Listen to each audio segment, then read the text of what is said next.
Well, the verdict's in. Amber Guyger, ex-Dallas cop who shot and killed Mr. Gene Botham, and for mistakenly for her home, and just walked into his apartment and just pretty much shot him, man. And now she's been convicted of pretty much serving life in prison. And I guess this is justice, man. This is a really, me personally, I kind of I'm glad that this happened in a way that this family received justice, and finally, like, this is really starting to the right direction.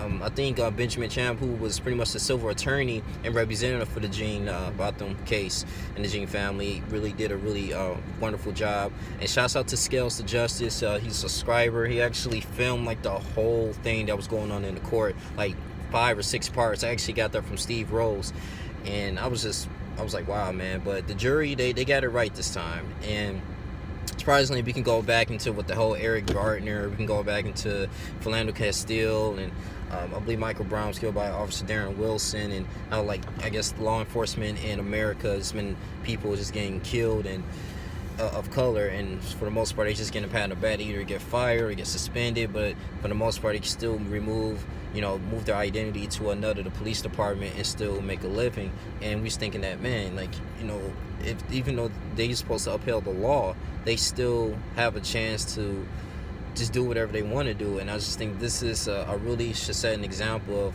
the cops that are out here that's not doing what they're supposed to do, like just terrorizing people and just pretty much abusing their power. We're not going to get away with this, and karma will hit them.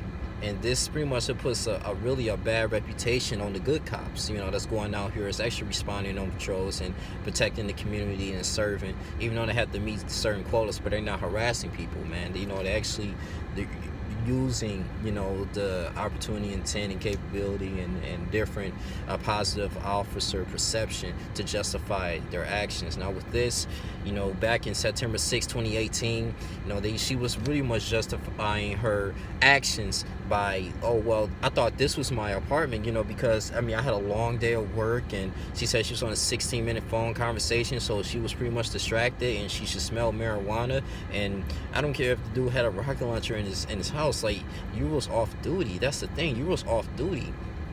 And if you was on duty, if you don't have a search warrant, you can't just sit up here and violate their amendment, like the 4th Amendment, and just going in there in his house and then just arrest them. At the end of the day, man, this was pretty much an intruding, house invasion in a way.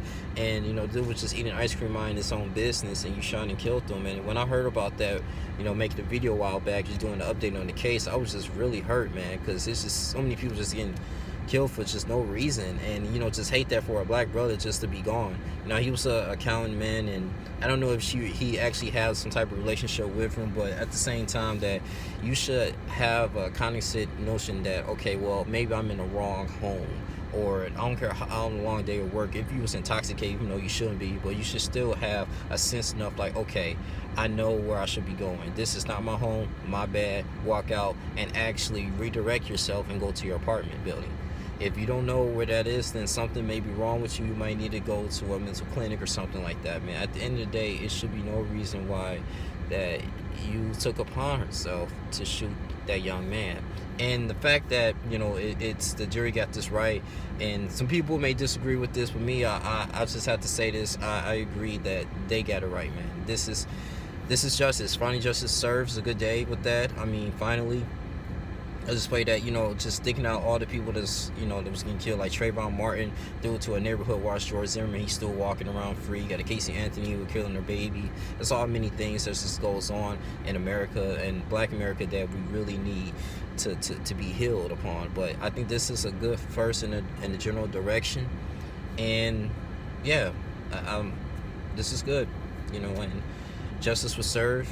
And at the end of the day, only thing she can do is just pray and ask God for forgiveness, and then that's up to the Lord to forgive her. But if you confess your sins, you are faithful and just, He will purify you from all unrighteousness. But you have to suffer the consequences for your actions, and this is what happens when you have a carnally mind in the flesh, because carnally mind in the flesh equates to death.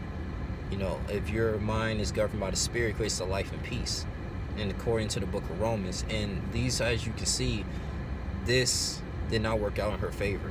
You know, so whatever you do in the darkness is going to eventually come into the light. I'm not going to draw this off too long, but this is pretty much my thoughts on that huge case, man. And I'm just glad I just went to trial, and it was satisfying to the Botham Jeans family, man. So rest in peace, rest in justice as well. Yeah, this was a really good thing. I was actually kind of surprised. I really thought she was going to really get away with it, but man, thank the Lord that this really worked into the family's favor. It's your boy Young Lee. You guys continue to like, comment, subscribe, share. If you want to email me, please at righty9312@gmail.com. I can help you guys out with any type of request, or PayPal, or Cash App, or anything. All the money's going to go back into the channel.